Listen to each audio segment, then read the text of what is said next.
Quando Gustavo entrou no escritório do banco para assinar a hipoteca da casa, o gerente o impediu. A hipoteca foi quitada ontem, senhor Gustavo. Como assim? Eu não paguei nada. O gerente sorriu. Foi quitada por transferência direta.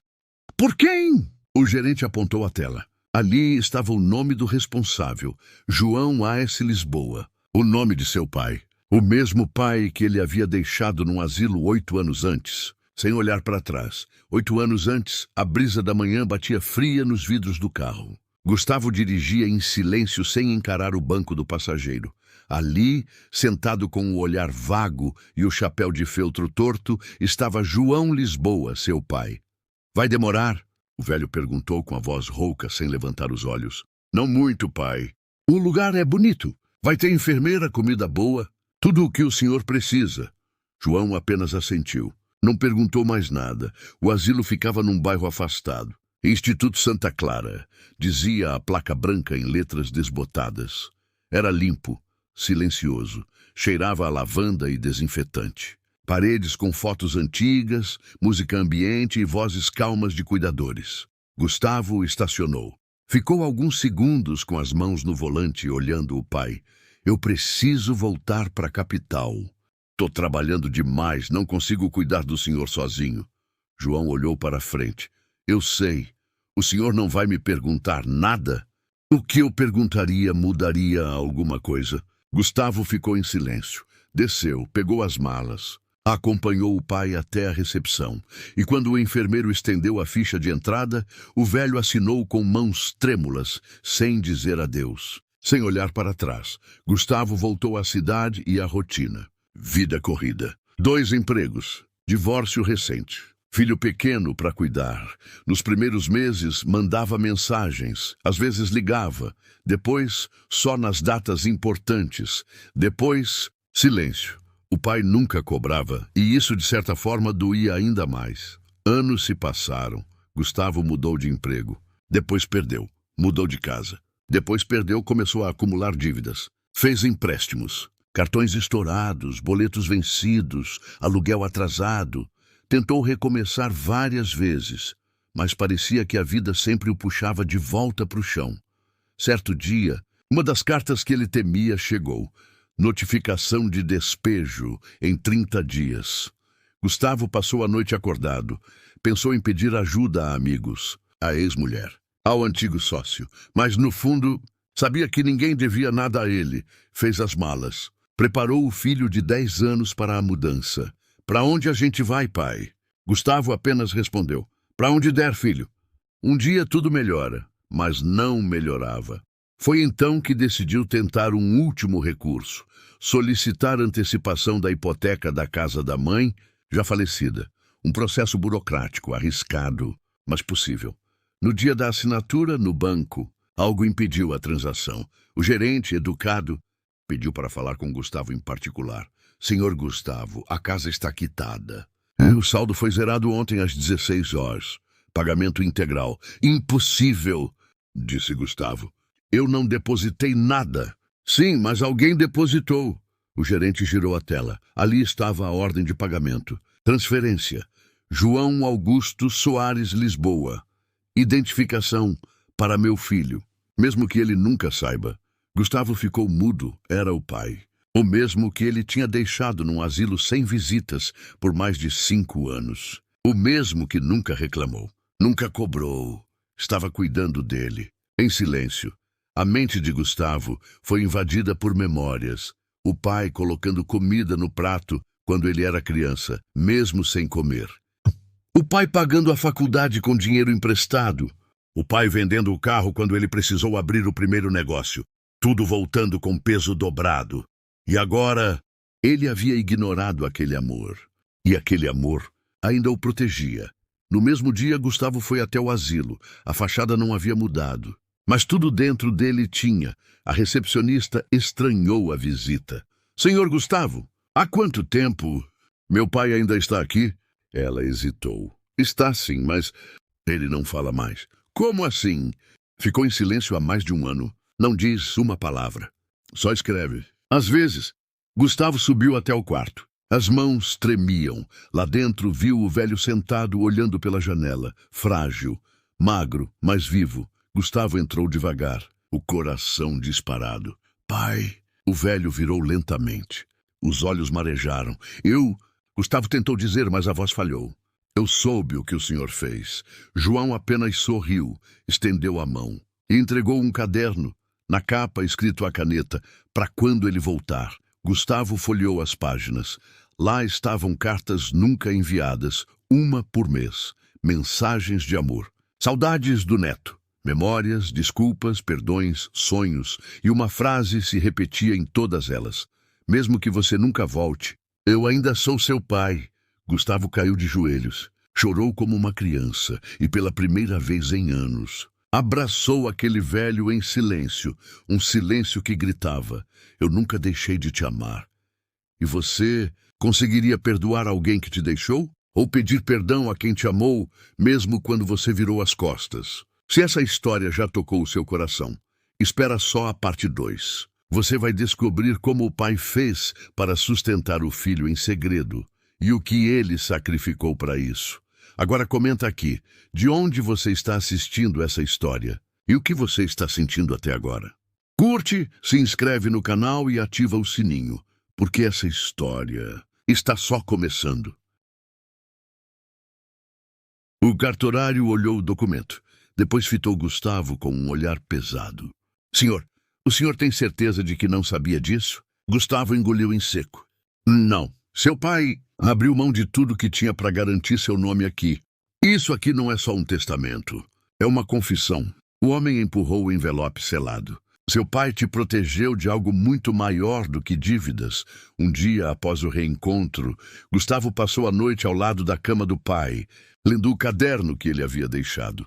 Cada página era como uma ferida que se abria, mas ao mesmo tempo um ponto de costura tentando juntar o que havia se rompido. As mensagens não eram dramáticas. Não pediam perdão, e talvez isso fosse o mais doloroso. Elas apenas diziam: espero que esteja comendo direito. Hoje sonhei que jogávamos bola no quintal da sua avó. Você era pequeno e ria alto. Vi um rapaz com seu jeito na televisão. Me fez chorar. E sempre encerravam com: mesmo que nunca volte, eu continuo te amando, filho. Na manhã seguinte, a enfermeira do asilo se aproximou. Ele escreve muito, mas só em cadernos pretos como esse. Tem vários guardados no armário. Gustavo pediu para ver. Havia mais de 10 décadas de registros silenciosos, mas entre os cadernos encontrou um diferente, uma pasta com extratos bancários. E ali, a primeira grande revelação. João havia feito transferências regulares para uma conta de Gustavo sem ele saber. Mas essa conta eu nem lembrava que existia, Gustavo murmurou. Seu pai mantinha ativa, pagava taxas, mantinha saldo, tudo. Por quê? Porque ele achava que um dia você ia precisar e que não teria coragem de pedir. Em outra aba da pasta, comprovantes de venda de bens. Pai, o que você fez? O velho apenas apontou para o armário, onde havia um envelope pardo. Dentro, documentos de venda do próprio apartamento, feito há 5 anos. Valor simbólico. Destino.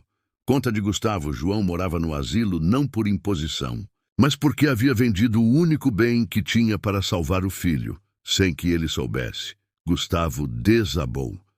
Lembrou das vezes que reclamou por não ter apoio, das vezes que disse para amigos que o pai era inútil, frio, distante. Ele não sabia. E agora não conseguia mais suportar saber.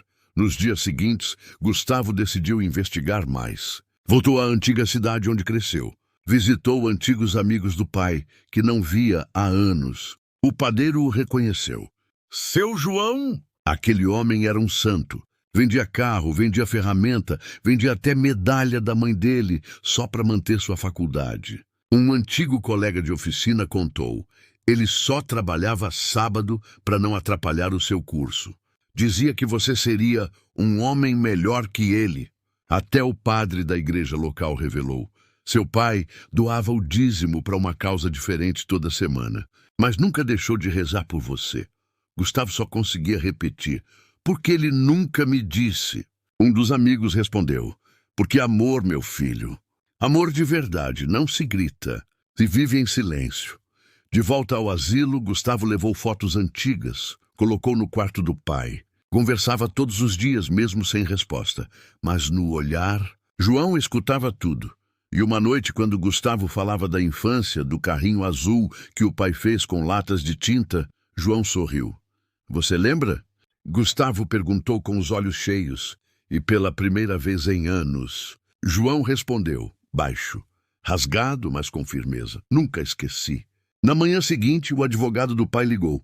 O senhor pode vir até o cartório? Seu pai deixou uma escritura que precisa ser lida pessoalmente. Gustavo foi lá, descobriu que João havia assinado um documento de doação parcial de bens, em segredo com cláusula de silêncio, desde antes de entrar no asilo. Motivo: evitar que meu filho se envergonhe de mim ou se sinta culpado. Mas havia mais. João também havia assumido uma dívida judicial antiga, que originalmente era de Gustavo, e quitado em nome do filho. Assinou como garantidor solidário, ou seja, levou a culpa, pagou o preço e nunca contou. Na saída do cartório, Gustavo parou na escadaria. O mundo parecia pesado, mas no fundo ele sabia. Era hora de fazer algo de volta. Os dias seguintes foram como um retorno forçado ao passado. Gustavo passou a frequentar o asilo todos os dias. Levava coisas simples, um rádio antigo, um bolo de fubá, fotos reveladas, revistas com palavras cruzadas. João, mesmo ainda sem falar com clareza, reagia com gestos suaves. Um levantar de sobrancelhas, um meio sorriso, um aceno leve com a cabeça. Gustavo passou a ler os cadernos do pai em voz alta para ele, como se as palavras de outrora ainda tivessem o poder de curar. Às vezes, João fechava os olhos, como se revivesse as cenas que havia descrito anos atrás. Outras vezes, lágrimas escorriam, discretas, caladas. Mas havia um caderno que Gustavo ainda não tinha tocado. Era o único com capa vermelha, mais fino. E estava guardado em uma gaveta trancada no quarto. A chave foi encontrada pela enfermeira, costurada dentro da costura da manga de um dos paletós antigos do pai. Com ela, Gustavo abriu a gaveta. E ali encontrou o caderno com a inscrição: para o dia que eu não puder mais falar. Gustavo sentou na poltrona, com o coração acelerado, e começou a ler. As primeiras páginas eram diferentes dos outros cadernos. Não eram cartas. Eram relatos. Em 2005, recebi a notificação da dívida do Gustavo. Eu sabia que ele não conseguiria pagar. Me ofereci como garantidor sem que ele soubesse. Vendi o carro, as ferramentas, até meu relógio. Paguei sem questionar. Em 2011, quando ele me disse que não queria mais me ver, fiquei em silêncio. Mas acompanhei a formatura dele de longe. Um amigo filmou com o celular. Eu chorei vendo aquilo escondido dentro do carro. Em 2016, ele me levou para o asilo. Foi duro, mas eu entendi. Ele estava sobrecarregado. Eu não queria ser um peso. Pedi para ficar aqui. Disse que queria companhia. Mentira. Só não queria atrapalhar mais. Mesmo com tudo, eu ainda sou o pai dele. E pais, meu filho, não precisam de reconhecimento. Precisam só de um motivo para continuar. Amando.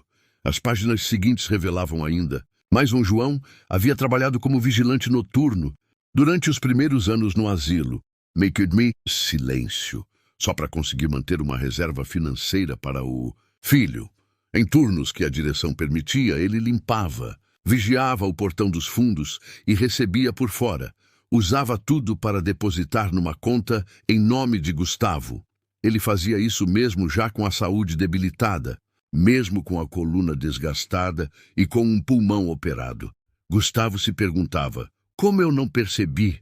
Como fui tão cego? Na penúltima página, a caligrafia estava trêmula, quase ilegível, mas a frase era clara: se um dia eu não puder mais dizer, que ele saiba, eu sempre estive aqui. Naquela noite, Gustavo saiu do asilo e foi direto para casa. Pegou o filho, que agora estava com 12 anos, e levou para conhecer o avô. Pai, esse é o Pedro João. Já sem conseguir se levantar da poltrona, esticou os braços devagar. Pedro, tímido, se aproximou. O velho apertou sua mão com força surpreendente, e então lágrimas escorreram pelos olhos dos dois. Pedro não sabia ao certo o que aquilo representava, mas sentia que era importante. Gustavo pegou o caderno vermelho e disse: "Seu avô escreveu isso para mim, mas acho que você também deveria ouvir." Ele leu trechos para o filho, enquanto João observava em silêncio.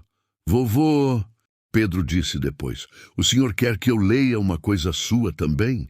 João assentiu lentamente.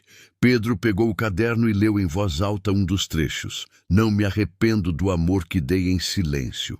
Se meu filho aprender a amar com a mesma intensidade, já valeu a pena." João sorriu. A primeira noite em que 3 gerações se reuniam no mesmo quarto, sem mágoas, sem culpa, só memória e amor. No dia seguinte, Gustavo tomou uma decisão. "Pai, eu vou contar sua história." João apenas o encarou. O mundo precisa saber. Precisa entender o que é amor real. Precisa ouvir sobre um pai que deu tudo sem esperar nada em troca. Gustavo escreveu uma carta para a direção do asilo, oferecendo-se como voluntário. Passou a trabalhar lá uma vez por semana, auxiliando idosos que estavam sozinhos. Gravou vídeos, publicou relatos nas redes sociais, contando a trajetória do pai sem citar nomes. As postagens viralizaram. Milhares de pessoas comentavam: "Chorei lendo isso. Me fez ligar para o meu pai. A gente acha que tem tempo, mas não tem. Obrigado por me lembrar do que realmente importa." Gustavo não buscava likes. Buscava redenção, e João, mesmo em silêncio, acompanhava tudo com os olhos vivos e orgulhosos. Certa tarde, o médico o chamou no corredor. "O senhor João está entrando numa fase muito delicada. Pode não resistir por muito tempo. Ele está estável agora, mas pode não estar amanhã." Gustavo engoliu em seco. Sabia que o momento estava próximo. Naquela noite, voltou ao quarto com Pedro. Se sentaram ao lado da cama. "Pai, eu sei que te deixei sozinho por muito tempo, mas se o senhor me perdoar, me dá um sinal." João fechou os olhos por alguns segundos. E então, com esforço, levantou um dos dedos, o polegar. Gustavo desabou. "Eu te amo, pai, e eu prometo. O seu nome vai ser lembrado." João apenas sorriu, um sorriso cansado, mas cheio de paz. Na última página do caderno vermelho, escrita em letra quase infantil, estava a seguinte frase: "Se um dia eu for embora, quero ir sabendo que meu filho aprendeu a amar. A dor do abandono passa, mas o amor que plantamos um dia floresce." Gustavo fechou o caderno. "Floresceu, pai. Floresceu." No início daquela semana, João teve uma recaída. Febre baixa, batimentos irregulares, um olhar distante que parecia já estar indo embora antes do corpo. Gustavo foi imediatamente até o asilo. Passou os dias ali, dormiu no sofá do quarto do pai. Levou o filho, Pedro, com frequência. João já não reagia, mas o peito ainda subia e descia com esforço. Era como se seu corpo dissesse: "Quero mais um pouco. Só mais um instante com vocês." Na madrugada de quinta-feira, Gustavo acordou com um pressentimento, olhou para o pai. João estava imóvel, mas algo chamava a atenção. Na mesa de cabeceira havia um novo bilhete, escrito a lápis, com a caligrafia trêmula, como se tivesse sido feito nos últimos minutos de lucidez. "Filho, eu não preciso levar nada. Já deixei tudo com você. Amor, memória e tempo. Cuide do Pedro. Ensina ele a amar em silêncio também." Gustavo segurou aquele papel como quem segura o mundo inteiro. Engoliu o choro, beijou a testa do pai. "Pode descansar agora, pai. Você não está mais sozinho." Na manhã seguinte, João partiu, em paz, em silêncio, como viveu. O velório foi simples, mas marcante. Gustavo preparou tudo com as próprias mãos. Escolheu músicas que o pai gostava.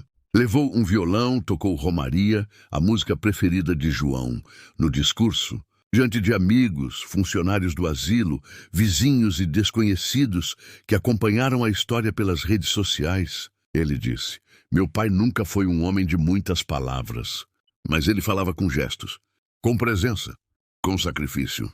Ele não precisou gritar para ser gigante." Fez uma pausa. Encarou todos. "Eu deixei meu pai no asilo, mas ele nunca saiu de mim. No dia seguinte ao enterro, Gustavo foi chamado ao banco. Ali, mais uma surpresa. João havia deixado uma carta registrada em cartório, com instruções para a conta poupança que manteve por anos no nome do neto, Pedro.